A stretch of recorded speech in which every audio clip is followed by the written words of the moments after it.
Welcome to the Veterinary Culture Lab, where science meets real-world application. I'm Andi Davison. And I'm Josh Weissman. Together, we'll show you an evidence-based blueprint for renovating culture in your veterinary team, one episode at a time. Every veterinary clinic is performing a play. The stage is your hospital. The cast is your team. And whether you wrote it intentionally or not, there is a script shaping every interaction. The question is not whether you have a culture. The question is, what culture is your clinic performing? Hello, Andrea Davison. How are you doing today? Well, hi there, Josh. I'm doing pretty darn good. Thank you for asking. Will you remind me your middle name? Sometimes I feel like I need to say the whole thing. Oh, it's a good one. It's Caroline, but it's with a K. Caroline with a K. It's German, right? Because that's my upbringing. And so my full maiden name, because Davison is my married name. Mike has gifted me with that. But my full maiden name is Andrea Caroline Schechtele. Schechtele. Yeah. And it's Carolina. It's not Caroline. Carolina. Right. As much throat clearing as you can. There you go. Okay, so in Hebrew, which is sometimes there are some pronunciations that are very similar to German, right? Absolutely, yeah. There is a delicious treat that my mother will make for Passover called Charo-set.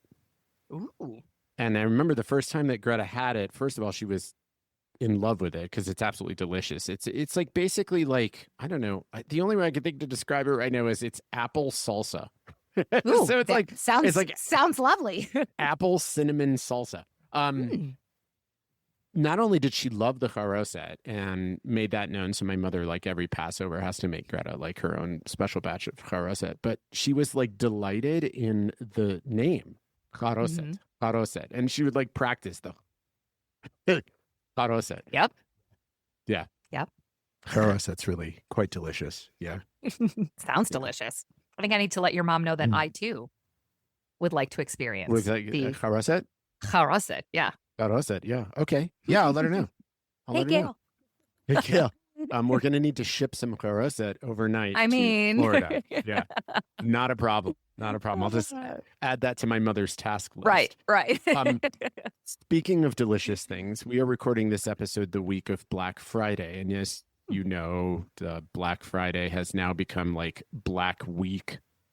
And I saw some things that like had sales last week, which I think is entertaining. Another thing that you know about me, Andi, you got to experience it recently. I make a smoothie every day, which if I am correct, you and Mike also partake in smoothies on a daily basis. You're holding up your smoothie Here right now. Yeah. I just had one before this. So taking advantage of Black Friday, since I'm like blending things every day, right? I took advantage and I got a new blender.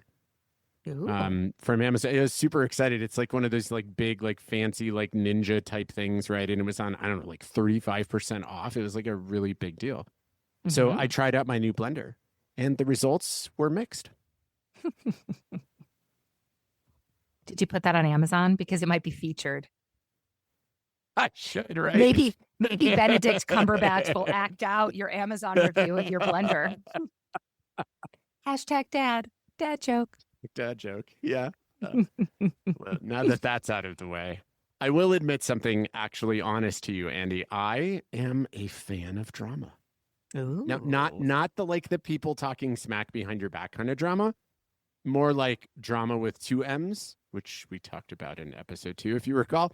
Or in this case, cinematic drama. I am a huge movie buff. You actually were in Colorado recently, and we spent an evening watching the Wicked movie together. And I have to admit, when I first tried to watch it on my own, I didn't get through like the first half hour. I think I was just distracted. But when I got to watch it with you as somebody who's a big Wicked fan, I was totally enamored. There's something about that kind of performance that really captures me. It pulls me in. It feeds my soul. That's what a good drama does. It moves me. Well, it turns out that organizational culture is kind of exactly the same as a good drama. It's a drama that moves people. It moves people in a little bit different way, though. It makes them do things, right? Like the culture is the drama that sets folks in motion in their decisions. And if we think about an organizational culture like this, we could say that, like, for a veterinary hospital, the physical hospital location is like the stage on which the drama is performed, right? The phones, the surgery schedule, the exam rooms, the treatment room, these are all parts of a set on which the drama unfolds. The team, the patients, the clients, these are all characters in the drama. And in this metaphor, the question, therefore, isn't, do you have a culture? The question really is, for veterinary organizations everywhere, what play are you performing every day? When we watch a great drama, like when we're an audience watching a great drama, one that's performed with care and intention, we pretty quickly kind of know what the drama is about. So, Andi, I wanted to ask you, as somebody who has watched Wicked multiple times, as I understand it, and is a big fan of Wicked, and who, if I recall correctly, is going to see the sequel tonight. Wicked for Good tonight. Yes, yes. Okay, so the original Wicked, how would you describe succinctly what it's about? It is the untold story of Elphaba and her friendship with Glinda in the magical land of Oz. Yeah. See, this is what I'm saying. When a drama is played out well, like the answer to that question, what it's about, comes quickly and easily. And culture is really much the same. So there is a performance playing out in veterinary practices every day. Much like a movie, if we ask team members, hey, what is this place about? How they answer really matters, because what they think the place is about actually influences their behaviors, their decisions, their priorities, their feelings, and their sentiments. Quite literally, their performance in the play of the workplace is actually determined by what the play is about in their minds. So today's episode of our podcast is about pulling back the curtain on the invisible script with an evidence-based model for making the script visible, clear, and most importantly, adjustable. There's a cultural anthropologist I'm going to quote. His name is Clifford Geertz, and he once said that humans are, quote, animals suspended in webs of significance. The webs, which, by the way, are of our own making, that's what culture is. These webs, they wrap around us. They stick to us in a way that influences, even causes how we make meaning altogether. For example, in a veterinary practice, how we talk about clients, how we do or don't approach mistakes, when and how lunch breaks are provided, if they're provided at all, the conversations we have around emergencies or finances, or even how we talk about each other. These are webs of significance from which we make meaning of our day-to-day experience in that workplace. Some scholars think that these webs are actually crafted, understood, and embedded through communication practices. In fact, you and I have had the opportunity to learn under some of these scholars. And therefore, these practices, they can also be highlighted, they can be shifted, they can even be discarded in the same way. So if culture is this invisible web of threads weaved together into a story of, quote, what this place is about, then the book, this is a little bit different today. We're not talking about a journal article. We're talking about a textbook that we're discussing is actually a field guide for making the webs visible. It's like a way of seeing the trees instead of just the forest. So let's talk a little bit about this book. The book that I've brought together today is one that you are just as familiar with as I am. In fact, you're about to grab it off of your shelf, maybe, or no, you're just grabbing it. Oh, but I can. It's right but you there. can. Yeah. Not that anyone will see it, but here it is. Yeah. And on the cover, there happens to be a curtain, as if it was on a stage. Yeah. As if it was on a stage. The book is called Organizational Culture in Action, a cultural analysis workbook by Dr. Gerald Driskill and Dr. Julian Mirivel. This is actually like a combined textbook workbook that teaches a very robust evidence-based methodology for conducting a cultural analysis within an organization or team. Andi, as I mentioned earlier, you and I have had the opportunity to learn directly from Dr. Driskill, and pretty soon we're also going to be learning directly from Dr. Mirivel when we were graduate students at the University of Arkansas at Little Rock. Not only did we study OCA, but we actually got to use it in a veterinary hospital during the course that we took with Driskill. And we even had the opportunity to present on that experience at the National Communication Association annual conference when it was here in Denver in 2025. One thing's for sure, the NCA conference was very different from VMX. It was like going to a veterinary conference and going to an academic conference. Two totally different shows, man. Andi, I'm curious though. I want to ask you a question. When we got to apply the OCA method at the vet hospital that we studied, what, if anything, surprised you about what we discovered? Or was there anything that changed the way that you looked at that practice's culture based on that analysis? Yeah. Those are really good questions. I think that looking back on the process and thinking about what surprised me the most about it was how complete it was, how it looked at every component of the culture to understand how the culture was created by looking at every single building block.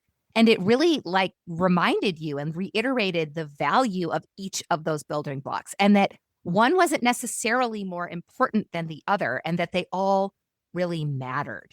That kind of stood out to me because I think I maybe wrongfully assumed, right, like you do, that maybe one sort of component or one facet, right, like maybe the training manual, maybe the stories that we tell, maybe the experiences that people have, were going to be more critical or more influential than others. And they really are very equally valuable. And that definitely stood out to me. As far as changed my mind, I don't know that anything really changed my mind so much as reiterated something that I have long since believed, that regardless of who we are in the culture, what role we hold within this culture, that we are all responsible for co-creating it. That it doesn't really matter, right? The leaders of your organization, yes, they are main characters in your play, but the stage managers, the ensemble, even the audience, right, has the ability to come in and effectively create the culture that you're looking for, or effectively dismantle the culture, that you've got there. So that really was something that was reiterated with all of this, that we all can affect our culture in a positive way, regardless of what our role is.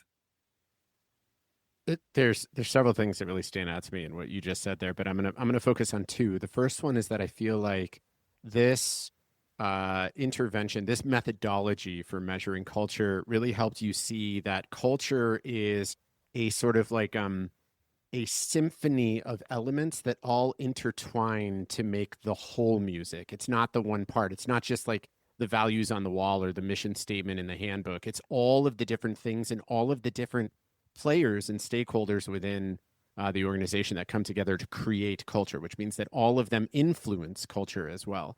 And the second thing is, Dr. Driskill, if you're listening to this episode, you have effectively created, maybe we could say co-created, two human beings who are actively using the phrase co-created now in their day-to-day conversation. So thank you for that.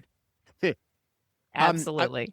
I want to talk a little bit more about the book and some of the things that are held therein based on Driskill and Mirivel's model. In the book, Driskill and Mirivel really show us how to measure communication practices from a variety of angles, things like observation, interviews, stories, documents, even survey data, that then turn that analysis into focused recommendations for better leadership, training, change efforts, and management. In other words, it is a methodology to, use your words, Andi, create a whole and complete picture of this is the culture within your organization at this moment in time. Now, there's a lot of stuff that stands out to me within this textbook that really influenced and changed the way that I think about culture now. But there's two things in particular that I'm fond of from the OCA model. The first one is that among the underlying assumptions are the belief that culture is co-created through communication. So while any individual team member might be playing a role in the cultural performance, they're also simultaneously helping direct it. They're actually playing two roles. It's like the actor-director, right? That means, to reiterate what Andi just said, every single person within that environment, even we might say the clients and patients, can be part of positive culture change. The second thing that I'm particularly fond of from the OCA model is that the model helps us uncover both espoused, which is like, that's the stuff that we say we're about, the things that are like written in the handbook or on the plaque on the wall, and enacted, which is how we're actually showing up each and every day, cultural values. This helps us identify alignment. So you could think of this as cultural strengths, the place where we say we want to be this and we're actually showing up that way. And misalignment, which you could think of as like the gaps between that espoused, who we say we want to be, and enacted, who we actually show up as, values. That then gives us a data-backed picture of where we can better weave the web that we want for our culture. So this is a very empowering model. It helps us see that clear picture, see the role that everybody's playing in both acting out and recreating the culture, and gives us a really, really nice pathway to get from where we are to where we want to be. Andi, the espoused versus enacted elements really stuck with me as we went through this course and as we went through this book. Thinking back through your veterinary career. So I want you to go back in time as far back as like your bachelor's experience at Michigan State. Go green. Go white. I knew you were going to do that. Through the various practices that you've worked in, all the different hospitals, the practice that you and Mike co-owned, the hospitals that you worked for other people. Can you think of a time where an organization or a hospital or an institution said that they valued something, but in daily practice, like your day-to-day experience, it actually felt like they really didn't value that thing at all, or worse, they actually valued the opposite? Can you think of an example of that? Oh, I can absolutely think of a number of examples where that happens. Not just one. Not just one. Yeah, not just one. There is a bit of a common one though, right? Because we're not going to call anybody out. So there is a bit of a common one that I experienced in a variety of sort of clinics and organizations that I was a part of. And this one, I'm willing to bet that some of our listeners will be able to relate to. So the organization, the clinic, the hospital really valued my well-being, right? They really valued that work-life balance. They really wanted me to express who I was as an individual and take the time that I needed in order to fuel, myself and fill my cup outside of work. However, I better answer the phone. I better pick up the phone. I better be available for when my team needs me. I better be there within 5 minutes when that emergency, happens. I better get that prescription filled and put out by the gate right away. Otherwise, what am I even doing? Yeah. That was a big one that kind of ran through a couple of different experiences for me. I'm not surprised to hear that. I feel like that's one that I actually hear examples of frequently. It's almost as if what they're saying is, so the espoused value is, we value your well-being. But the enacted value is, we value your well-being when it doesn't interfere with our needs. Yes. Yeah. Yeah. So let's use that as a jumping off point for some of the key lessons and insights from this really, really wonderful textbook. The first one is that culture lives in stories, rituals, and symbols. So it's not just policy binders or employee handbooks or what people say. It's in those actual lived experiences. Driskill actually talks a lot about cultural elements. He talks about elements like values, rituals, stories, heroes, outlaws, language, symbols, history, informal rules, and physical space. You might think of like the hero in the example that you just gave as like the person who's always available, who always shows up, who always steps in when the hospital needs them. I mean, if that's what the practice views as a hero, then it's very, very hard to reconcile and say the heroes here are the people that take good care of themselves. In fact, you might say that in some cases, if the hero is the always on, always available, then the outlaw becomes the person who has personal boundaries, right? Each of these elements are threads that together contribute to meaning making for the people in the organization. For example, the stories that people tell about, quote, that one client, or, oh, that one doctor, or that time we got totally slammed, that's your culture talking. Rituals like morning rounds, the way that we do callbacks, how we welcome new hires, how we automatically respond to a technician calling in sick, these are all examples of acting out the values. What adorns the walls or the table in the break room? What makes it on or doesn't make it on the whiteboard? The door that's always shut or always open? What it says on the website, what it doesn't say on the website? The messages on the cabinet above the lab, the clothes that team members wear, these are all symbolic and physical space messages about what we do or who matters here. Andi, in your experiences, what is a story that you've heard or a ritual that you've seen in a veterinary practice that told you more about the culture there than anything that was written in the handbook or on the website? This is a lovely story that I'm actually really excited to share. It is from my time at Mississippi State University. And I remember when I moved there. Now you have to remember, right? I moved to Mississippi from Michigan. Talk about a culture shock. And I went down to work at the vet school while Mike finished up his degree. So it's a vet school. It's a big academic teaching hospital. And the first holiday season rolls around and out come the invitations for the holiday party. Like the CVM teaching hospital holiday party. And this holiday party is going to happen during the day on the clock. Okay. Everybody is talking about it. I'm the new kid, right? Everybody's talking about it. Did you see the email? It's going to be next Thursday. Oh my goodness. Remember last year? I hope they have the really good cake. Everybody's talking about it. And come the day of the party, of course I went, right? Because everybody was talking about it. It was a really great thing. I went to the holiday party and everybody was there. And when I say everybody, I mean the doctors in large animal were there. The doctors in small animal were there. All the technicians were there. All the administrative staff were there from both sides of the hospital. All of the central sterilization people were there. All of the janitorial staff were there. Everybody was there from all corners of the hospital because this was like a teaching hospital party.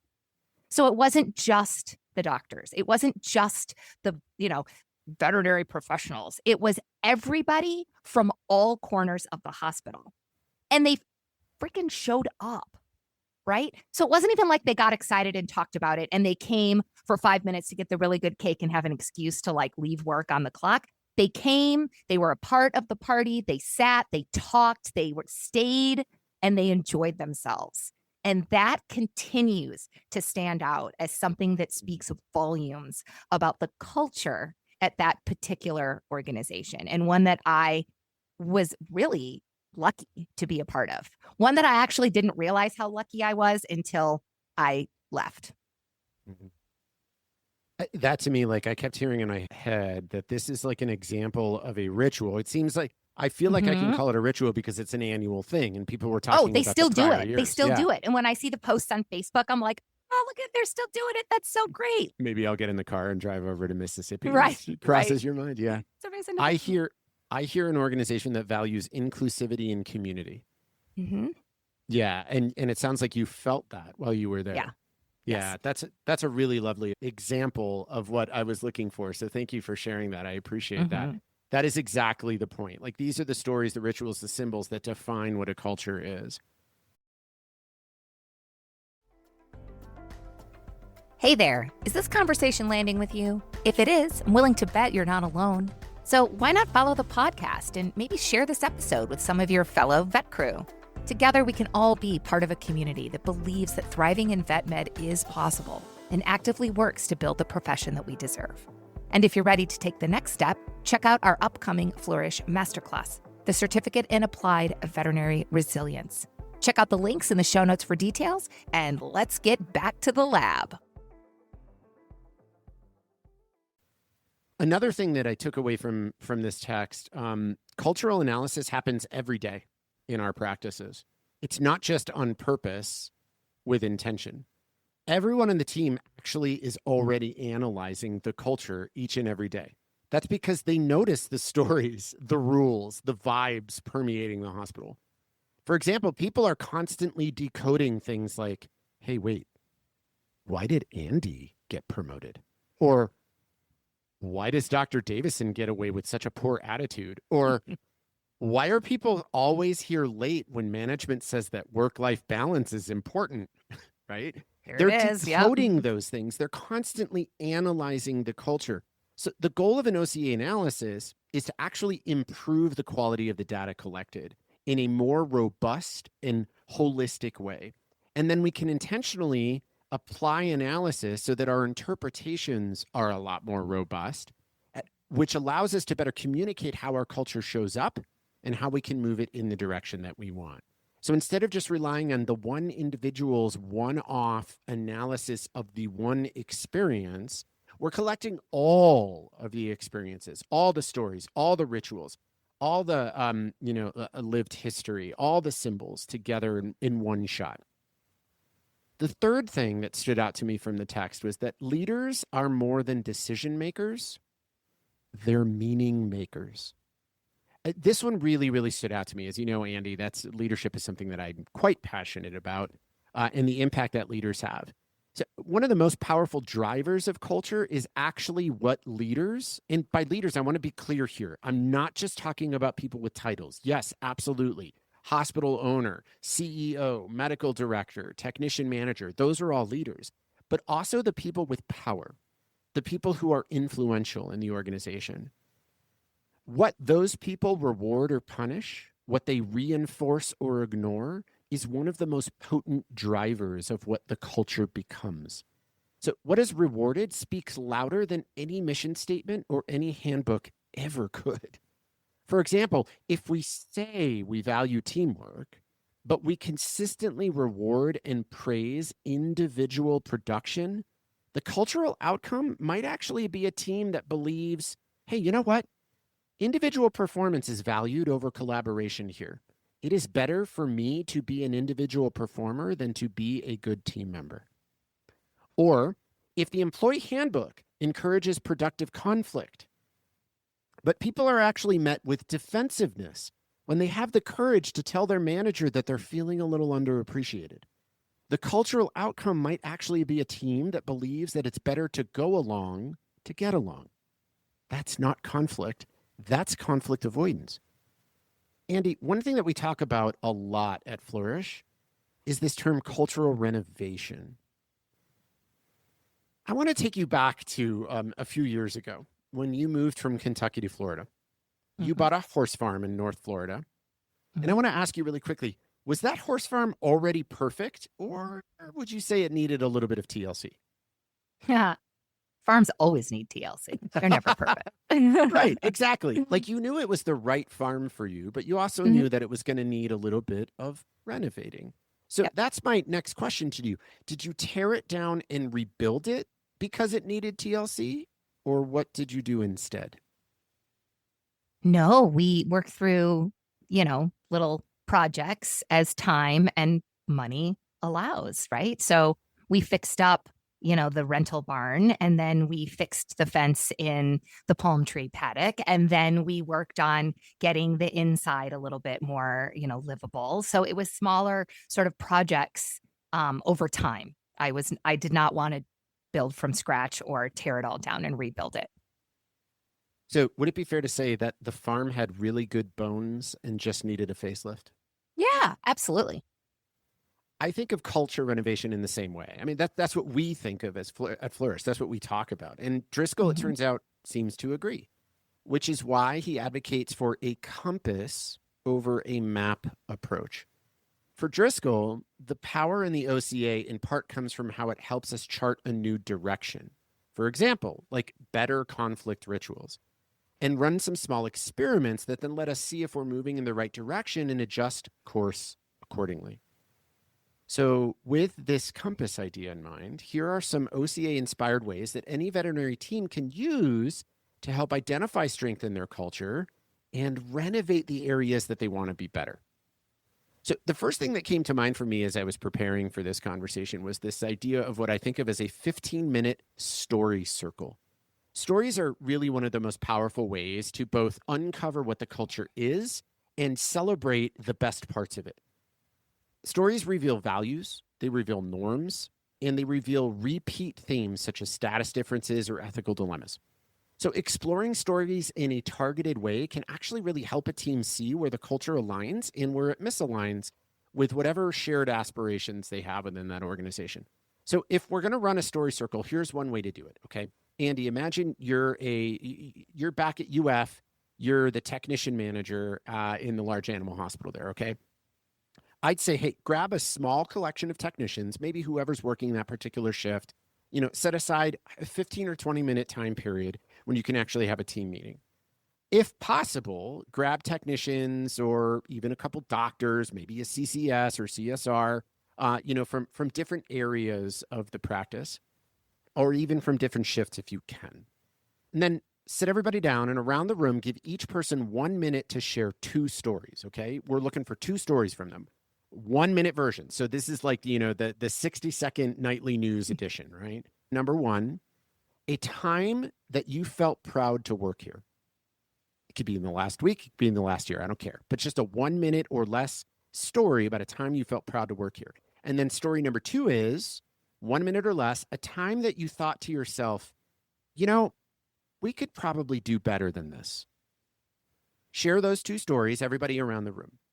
Your job as the manager on a whiteboard and a notepad, whatever you want to do, just capture the themes from each story, okay? So like 2 columns, one is like the pride stories, one is like the we can do better stories. Just capture the common themes from each one, okay? And then after everybody shared their story, as a group, we discussed 2 questions. Number 1, what values seem to show up in our proud stories? And then number 2, what pain points or unwritten rules seem to show up in the we can do better stories? Then finally, as a group, you look at everything that you've accomplished in this conversation, this story circle, and commit to one tiny 30-day change based on the patterns you get to choose as a group. We're going to do one 30-day tiny little intervention, either to help us have a few more proud moments or to close the gap on a pain point or an unwritten rule. Now, Andy, I set this out and you could see I'm pretty excited about this, and I could see this being a pretty fun activity for you or I to facilitate. But I imagine that for some veterinary teams, it might actually be kind of scary to do an activity like this, especially when it comes to speaking up in front of the team on the we could do better stories. So if I'm a manager and I want to facilitate a story circle, and you're my coach or my consultant, I want my team to feel safe enough to share their stories. What's a piece of advice that you would give me to help me accomplish that? A piece of advice. Yeah, because this could be intimidating. This could be very intimidating for a lot of people. I think that as a manager, you're in a beautiful position to model the behavior you're hoping to get from your team. And in order to do that, I would encourage you to go first when it comes to sharing a story. I would share the moment that you're proud, and I would also share the time when you think we could do better. And I would encourage you to really think about the story that you're going to share that kind of illustrates the time when we could do better, and find a way to be vulnerable within that story. Find a way to bring some ownership into that story so that it stays a we story and doesn't inadvertently turn into a you guys story, right? All y'all could be better by doing this. That you really make that concerted effort to be vulnerable and include yourself in that moment so that it stays a we story. Okay, so I think this is super cool. I really love this advice. There's a couple things that I'm hearing in here, and I want to reflect back to you and see what you think. I Okay. feel like what you're suggesting is I can go first in this story circle. And I can start by sharing first a story when I was proud to work here. And I can be very intentional about that. I can make that story about when I was proud to work here because of all of you, right? Yep. So I can make that other focus, the pride story's other focus. It's about the team and something awesome about them. And then for the we could do better story, I can actually make it about me, about a time that maybe I wasn't at my best because I felt some pressure somewhere else that they might actually resonate with. But it's all about when I fell short, when I didn't do something. So instead of calling them out. And by doing that, by modeling that, it might make it a little easier for them to share examples of both kinds of stories too. Is that right? Yeah, absolutely. It creates that safe space for, we're not perfect here and it's okay to talk about it. I love that. That's great advice, Andy. I think I kind of want you to be my coach. The second culture renovation takeaway that I had here was to spend a day as a culture detective. And this is something that really anybody on the team could do, right? But certainly if you're in a leadership position, I really encourage this. The physical facilities, the signage, even the physical artifacts in the practice, those are all symbols that send cultural message. So if you're a leader of some kind, either by yourself or grab one or two like trusted team members, walk the entire hospital. But don't just walk it, like slowly, meticulously, like a detective. Look at every single physical thing. The break room, what's in it, where it is, why. What's written on the staff boards, signage, messages posted about things, uniforms, lobby materials, video displays, posters, like literally every physical thing throughout the hospital. Take note of it. But the trick here is try and look at it as if you've never been in the building before. The idea here is to determine if I were a complete stranger and all I did was look at all of the physical things in this building, what story would I end up weaving based on those physical things about this organization's values? Like what cultural story would I create based on looking at all the physical things in this building? The last thing I'll share is this idea of making a value visible. Values are inferred from what's rewarded, not just from posters or phrases. So ensuring that values are actually observable in action is really a critical step to appreciating, celebrating, even rewarding the behaviors indicative of the culture that we're trying to create. So my advice here is pick a value that your practice claims to hold. Like, the simple ones that we hear all the time. Maybe it's compassion or teamwork or learning, whatever it is.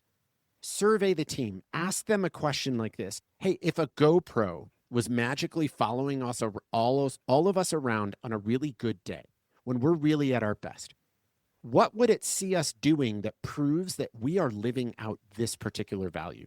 And then turn their responses into 2 or 3 like concrete, repeatable behaviors. Here's an example of what I mean. Okay, let's say that we're working with the value of teamwork. Maybe after we interview the team, the GoPro looking at us on a really good day, we might come up with these 3 behaviors. Number 1, an example of teamwork here is we step in unasked when someone is behind. Number 2, we ask for help before we hit overwhelm. And number 3, we check in on each other and we ask each other about their workload and how they're doing. Okay? So those are observable behaviors. Like we can see someone stepping in to help someone else. We can see someone asking for help before it looks like they're completely frazzled and lost. And we can see people checking in on other people to say, hey, I know you got a lot on your plate today. Are you okay? Right?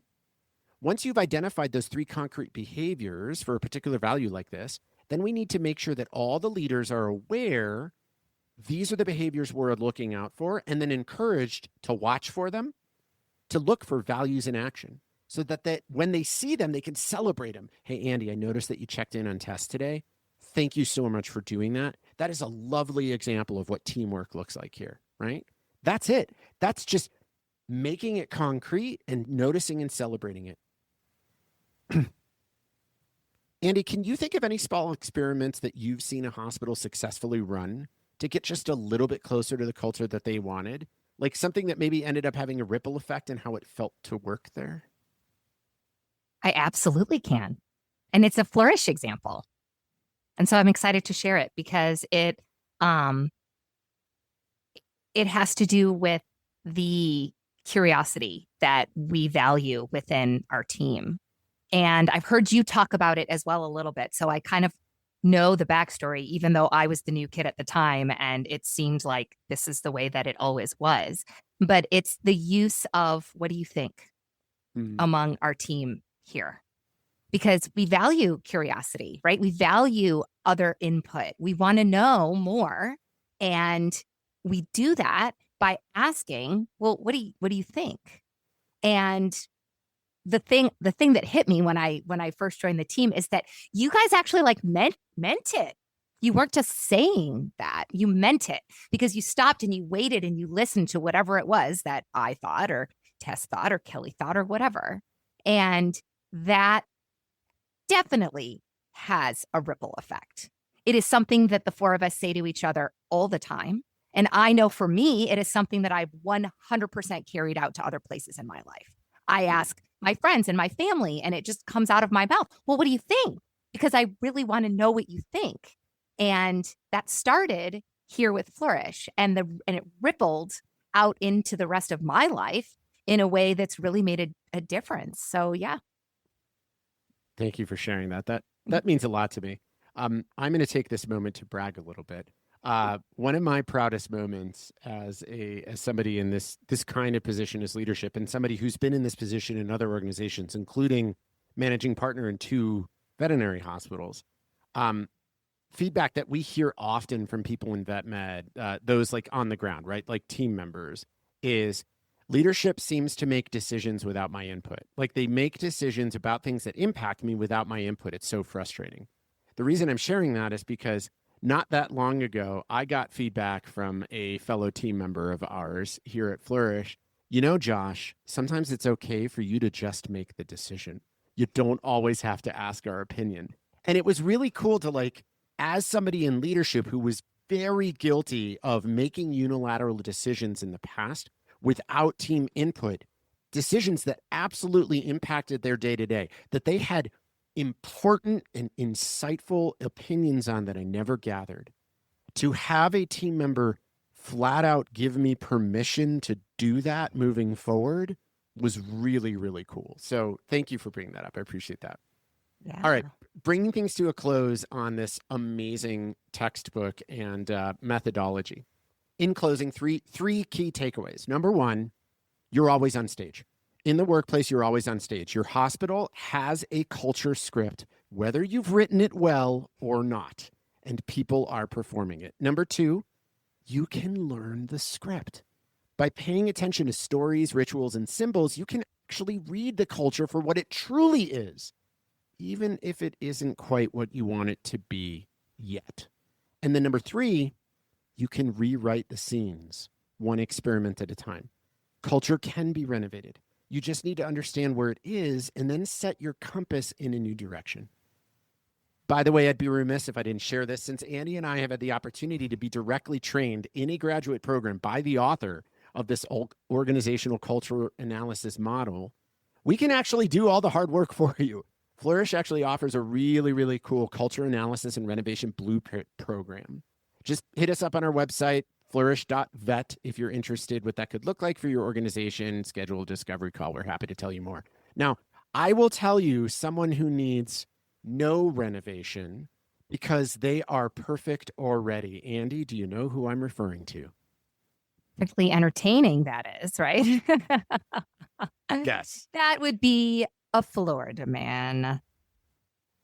This episode does not disappoint with the Florida man headline, because this Florida man headline reads, Florida man dressed as a banana, charged for whipping out his banana. Oh my God. That's got to be one of the best written headlines in the history of Florida man headlines. And the image they show this Florida man's headshot, and you can see that he is wearing the banana costume in the headshot. In the headshot. The mugshot. The mugshot, yes. Oh my God. There was definitely arresting that was happening here. A Florida man banana mugshot. This is glorious. Yes. Oh, I can't wait to look at this article. Oh my gosh, that's so good. Well, don't worry. We will link it in the show notes with all the other things that we've shared, so that you too can experience Florida man's mugshot in his banana costume. But don't worry. The other banana is not in the mugshot. It is perfectly safe for work, is what I'm hearing. It is perfectly safe. Okay. Yes. That is good to know. Wow.